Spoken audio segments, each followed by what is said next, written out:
Louvado seja nosso Senhor Jesus Cristo, para sempre seja louvado. Seja bem-vindo mais uma vez ao canal Jesus é o Caminho. Este é o quadro Estudo Bíblico da primeira carta de São Paulo aos Coríntios.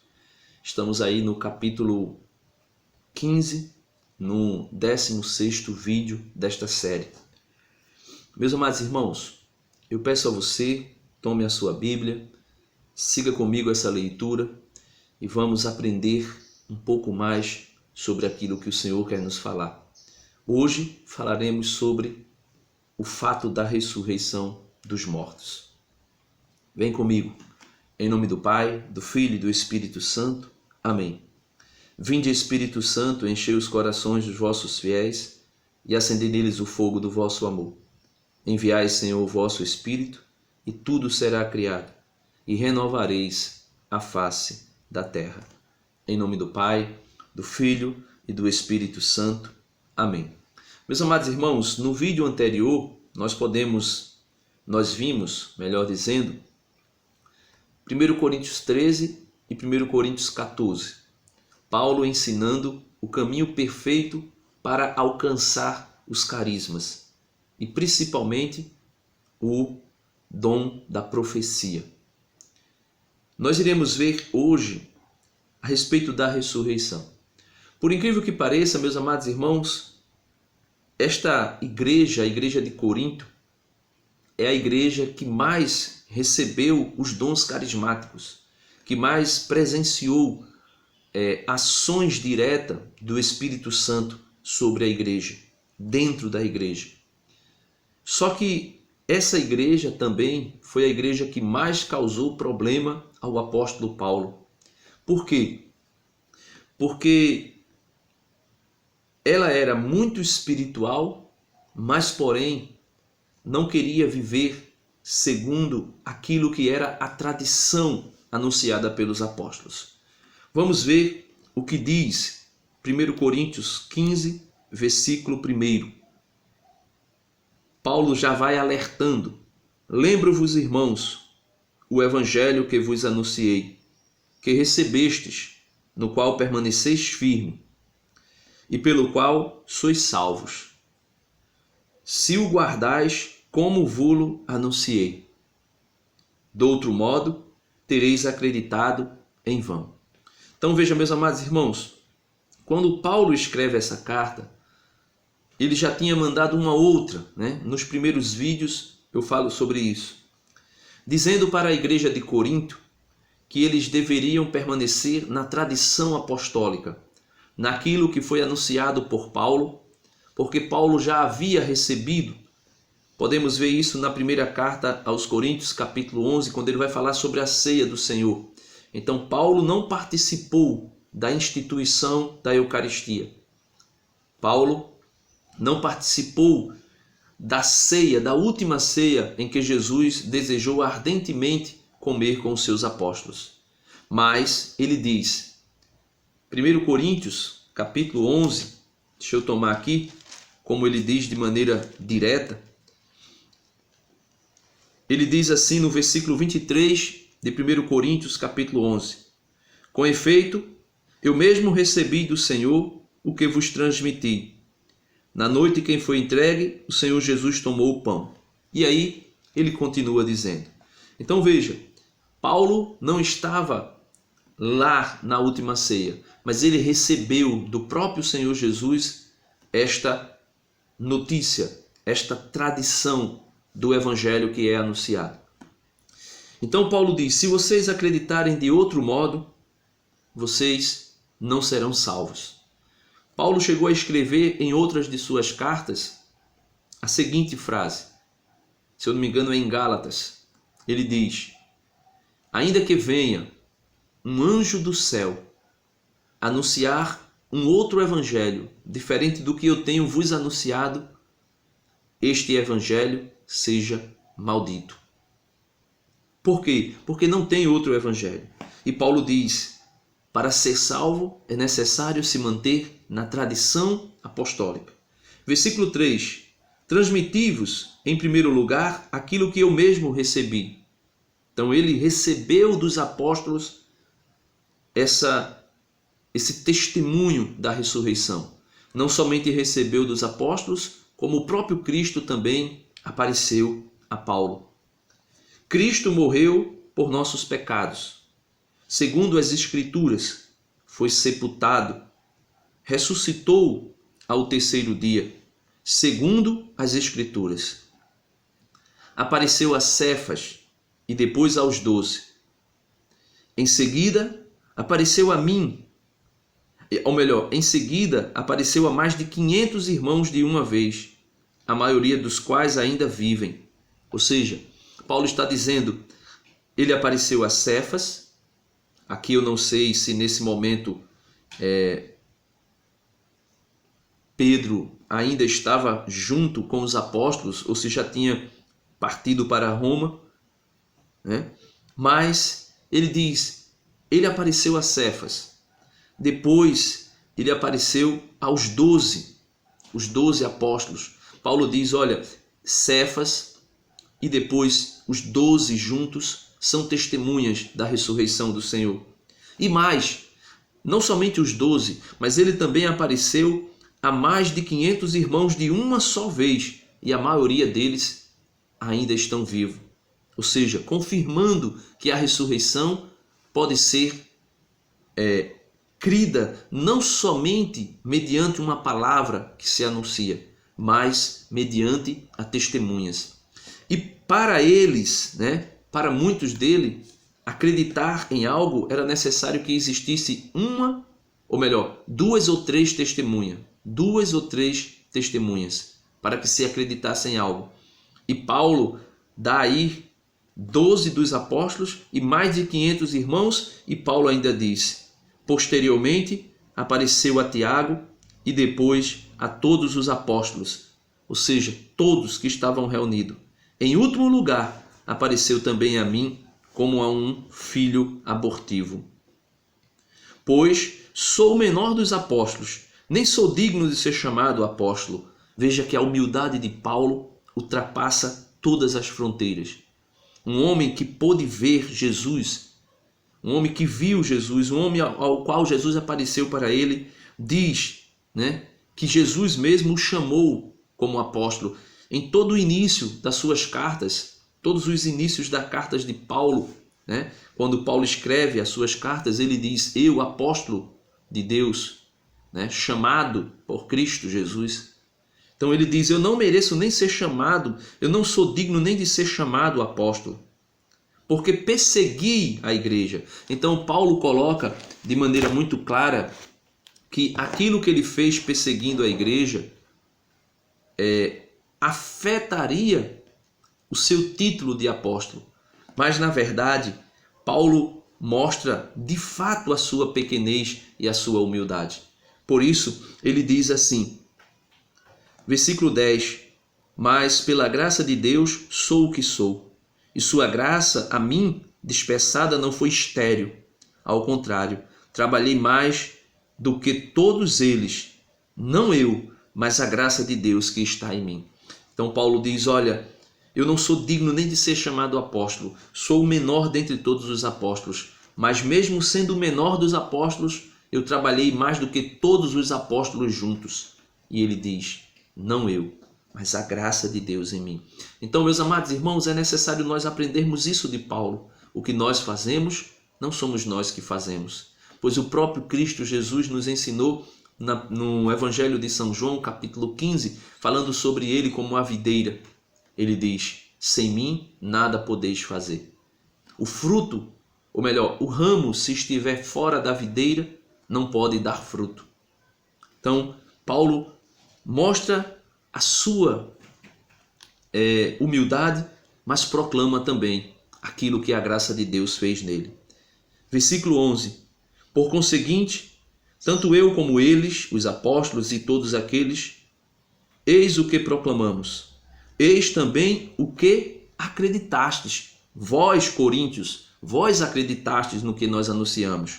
Ora, se proclama que Cristo ressuscitou dos mortos, como pode alguns dentre vós dizer que não há ressurreição dos mortos? Se não há ressurreição dos mortos, também Cristo não ressuscitou. Meus amados irmãos, essa igreja de Corinto é uma igreja que deu muito trabalho. Por exemplo, eu tenho aqui na mão, o primeiro volume dos Padres Apostólicos, e aqui eu tenho a carta de Clemente de Roma aos Coríntios, e eu gostaria de ler um trechinho dela, aqui na patrística. Veja que Clemente de Roma, como Paulo, chega a falar sobre a ressurreição. Veja, Clemente, segundo a tradição, Paulo escreveu uma primeira carta aos Coríntios que foi extraviada, se perdeu. Depois Paulo escreve uma segunda carta, que é essa que nós estamos lendo e conhecemos como a primeira carta de Paulo aos Coríntios. Depois Paulo escreve uma terceira carta, que é a que nós iremos estudar um pouco mais à frente, que é o que tem no texto bíblico, a segunda carta de Paulo aos Coríntios. E Clemente de Roma também escreve uma carta aos Coríntios, e veja que no capítulo 24, Clemente de Roma vem falar sobre a ressurreição futura e vem chamar a atenção mais uma vez para os coríntios pela falta de fé na ressurreição. Ele diz assim, carta de Clemente de Roma aos Coríntios, a ressurreição futura, capítulo 24, versículo 1. Caríssimos, consideremos como o Senhor nos manifesta sem cessar a ressurreição futura, cujas primícias ele as concedeu no Senhor Jesus Cristo, ressuscitando dos mortos. Paulo também fala sobre isso. Jesus é a primícia dos que ressuscitaram. Ele faz a figura da natureza. Clemente diz, caríssimos, dizendo aos coríntios, caríssimos, vejamos a ressurreição que acontece no tempo marcado. O dia e a noite nos mostram uma ressurreição. Então, a noite se põe e o dia se levanta, ou seja, a noite morre e o dia se levanta. O dia se vai e a noite aparece, ou seja, o dia morre e volta a noite a ressuscitar. Tomemos os frutos, como e em que lugar germina a semente. O semeador saiu e lançou na terra cada uma das sementes, estas caindo por terra, secas e nuas, se dissolvem. Depois, a partir da própria desagregação, a magnífica providência do Senhor as faz ressuscitar. E de uma única semente crescem muitas e produz muito fruto. Simbolizada pela fênix, ele ainda toma o exemplo da fênix, dizendo, vejamos o estranho sinal que se verifica nas regiões do Oriente, isto é, nas regiões da Arábia. Aí existe um pássaro ao qual dão o nome de fênix. É único na sua espécie e vive 500 anos. Quando está para morrer, faz para si um ninho com incenso, mirra e outras plantas aromáticas, no qual, chegada a hora, entra e aí morre. Da carne em putrefação nasce um verme que, nutrindo-se com os humores do animal morto, cria asa. Depois, ao adquirir força, pega o ninho onde jazem os ossos de seu antepassado e, carregando, vai da região da Arábia para o Egito até o lugar chamado Heliópolis. De dia, aos olhos de todos, voando até o alto do sol, depõe aí o ninho e a seguir retorna para o lugar de onde veio. Os sacerdotes consultam os anais e constatam que ele chegou aos se completarem 500 anos. Portanto, será que vamos julgar coisa grande e extraordinária que o Criador do universo recite àqueles que o serviram santamente? Ou melhor, portanto, será que vamos julgar coisa grande e extraordinária que o Criador do universo ressuscite aqueles que o serviram santamente na confiança da fé sincera, que mediante um pássaro ele nos mostra a grandeza do que anuncia, e ele diz: a ressurreição ainda é predita pelas Escrituras, diz São Clemente de Roma. De fato, em alguns lugares se diz: tu me ressuscitarás e eu cantarei teus louvores. E mais, deitei e adormeci, acordei porque estavas comigo. E Jó diz ainda: tu ressuscitarás minha carne, que suportou todas essas coisas. Então, Clemente de Roma faz questão de dizer para os coríntios que a ressurreição é verdadeira. Então, meus amados irmãos, é incrível como uma igreja como esta consegue, cheia de tantos dons e de tanta graça, resistir ao anúncio apostólico, resistir àquilo que é a fé dos apóstolos. Por isso, o apóstolo diz: ora, se proclama que Cristo ressuscitou dos mortos, como podem alguns dentre vós dizer que não há ressurreição dos mortos? Capítulo 15 de 1 Coríntios, versículo 12. E Paulo diz no versículo 13: se não há ressurreição dos mortos, também Cristo não ressuscitou. E se Cristo não ressuscitou, vazia é nossa pregação, vazia também é a vossa fé. Então Paulo diz: olha, se Cristo não ressuscitou, em vão os apóstolos estão pregando. Em vão vocês acreditaram em nós. Em vão eu me gasto em prol do Evangelho. Versículo 15. Acontece mesmo que somos falsas testemunhas de Deus, pois atestamos contra Deus que ele ressuscitou a Cristo, quando de fato não ressuscitou, se é que os mortos não ressuscitam. Pois se os mortos não ressuscitam, também Cristo não ressuscitou. Então, eles estavam duvidando da ressurreição. E duvidando da ressurreição dos mortos, como disse Clemente, se os mortos não ressuscitam, é em vão acreditar em Cristo. Paulo também diz: olha, nós atestamos contra Deus, dizendo que ele ressuscitou Jesus dos mortos. Porque se ele não ressuscitou Jesus dos mortos, os mortos não ressuscitam. E se os mortos não ressuscitam, Cristo também não ressuscitou dos mortos. E em vão é a nossa esperança. Versículo 17. E se Cristo não ressuscitou, ilusória é a vossa fé. Ainda estáis nos vossos pecados. Por conseguinte, aqueles que adormeceram em Cristo estão perdidos. Então, Paulo está dizendo: olha, se Cristo não ressuscitou, todos aqueles que viveram gastando a vida por Cristo estão perdidos. Estão perdidos. Versículo 19. Se temos esperança em Cristo somente para esta vida, somos os mais dignos de compaixão de todos os homens. Então, meus irmãos, se a nossa esperança em Cristo fosse somente para uma vida boa, para uma vida próspera aqui, como muitos da teologia da prosperidade têm feito e têm anunciado, uma vida aqui de prosperidade, de riqueza, de bonança. Se foi para isso que nós depositamos a nossa fé em Cristo, nós somos os mais dignos de miserável. Por isso, ele continua dizendo no versículo 20, mas não foi para isso. Cristo ressuscitou dos mortos, primícia dos que adormeceram, como disse Clemente de Roma.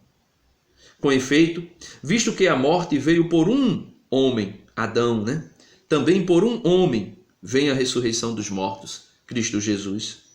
Pois assim como todos morreram em Adão, em Cristo todos ressuscitarão a vida. Olha, meus amados irmãos, aqui nesse versículo 22, Paulo dá uma revelação extraordinária. Todas as pessoas que morreram, absolutamente todas ressuscitarão. Independentes que serviram a Deus, independente que gastaram a sua vida por Cristo ou não. Os mortos, os santos e os ímpios ressuscitarão. Por isso, o apóstolo João, escrevendo o seu evangelho, no capítulo 5 do evangelho de São João, ele diz: eis que chegará a hora em que todos os mortos ouvirão a minha voz, disse Jesus. E aqueles que praticaram o bem ressuscitarão para a vida eterna. e aqueles que praticaram o mal ressuscitarão para uma condenação eterna. Paulo, escrevendo aos Tessalonicenses, também disse: chegará a hora, no capítulo 4 da primeira carta aos Tessalonicenses, chegará a hora em que todos ouvirão a voz do Senhor, o sinal dado pela trombeta do arcanjo, e todos ressuscitarão. Todos ressuscitarão. E ressuscitarão para quê? Para serem julgados no último dia, no dia em que o Senhor virá como grande juiz. Continuando, versículo 23. Cada um, porém, em sua ordem, como primícias Cristo, ou seja, Cristo ressuscitou primeiro. Depois aqueles que pertencem a Cristo ressuscitarão por ocasião da sua vinda. Então veja, Cristo ressuscitou, por ocasião da vinda de Jesus, ressuscitarão aqueles que pertencem a Cristo, ou seja, os santos. E por ocasião da sua vinda, também todos ressuscitarão. A seguir haverá o fim, quando ele entregar o reino a Deus Pai, depois de ter destruído todo o principado, toda a autoridade, todo o poder. Versículo 25 de 1 Coríntios 15. Pois é preciso que ele reine até que tenha posto todos os seus inimigos debaixo dos seus pés. Então veja, aqui eu abro um parênteses. Muitos protestantes, quando a palavra de Deus diz lá em São Mateus ou em São Lucas, ela, a respeito de Nossa Senhora, José não a conheceu, ou seja, não teve relação com ela, até que desse a luz ao menino, até que Jesus nascesse. Então eles dizem que José não a conheceu, ou seja, José não teve relação com Maria, até que o menino nascesse. E eles concluem daí dizendo que depois que o menino nasceu, José teve relações com Maria, quando na verdade não é isso que acontece. Por exemplo, aqui no versículo 25, o Senhor dá uma revelação a Paulo dizendo: pois é preciso que ele reine até que tenha posto todos os seus inimigos debaixo dos seus pés. Aqui se usa a mesma expressão, até que tenha posto todos os inimigos debaixo dos seus pés. Então significa dizer que depois que Deus colocar todos os inimigos debaixo dos pés de Jesus, ele deixará de reinar, porque ele reinará até que os inimigos sejam posto debaixo dos seus pés? Não, meus amados irmãos, esse até que não significa dizer que haverá uma interrupção. Ele continuará a reinar. José não a conheceu até que desse a luz. Por quê? Porque depois de dar a luz, ele também não a conheceu. E aqui eu abro essa exceção, fecho parênteses. O último inimigo a ser destruído será a morte, pois ele tudo pôs debaixo dos seus pés. Mas quando ele disser, tudo está submetido, evidentemente, excluir-se-á aquele que tudo lhe submeteu. Ou seja, quando tudo estiver submisso debaixo dos pés de Jesus, debaixo da sua autoridade, apenas um não estará submisso a Jesus, o Pai. Porque foi o Pai que tudo submeteu a Jesus. E quando todas as coisas lhe tiverem sido submetidas, então o próprio Filho se submeterá àquele que tudo lhe submeteu, para que Deus seja tudo em todos. Se não fosse assim, que proveito teria os que se esgotaram pelos mortos? Se os mortos realmente não ressuscitam, por que se esgotam por eles? E nós mesmos, porque a todo momento nos expomos ao perigo? Ele está dizendo, olha, se os mortos não ressuscitam, por que então a igreja se esforça pelos mortos? Por que a igreja faz orações pelos mortos? Por que a igreja celebra missa pelos mortos? Por que a igreja faz intercessões por aqueles que morreram? Ele está dizendo, se é inútil, se não é eficaz a verdade da ressurreição, então nós mesmos que nos expomos à morte para anunciar o Evangelho, estamos fazendo isso tudo em vão. Versículo 30. E nós mesmos, porque a todo momento nos expomos ao perigo. Diariamente estou exposto à morte, tão certo, irmãos, quanto vós sois a minha glória em Jesus Cristo, nosso Senhor. De que me teria adiantado lutar contra os animais? Esse contra os animais, sem dúvida, ele tá falando a respeito das tribulações que Paulo sofreu, em Éfeso. Se tivesse apenas interesses humanos, se os mortos não ressuscitam, comamos e bebamos, pois amanhã morreremos. Não vos deixeis iludir. As más companhias corrompem os bons costumes. Então Paulo está dizendo, olha, tudo que nós anunciamos,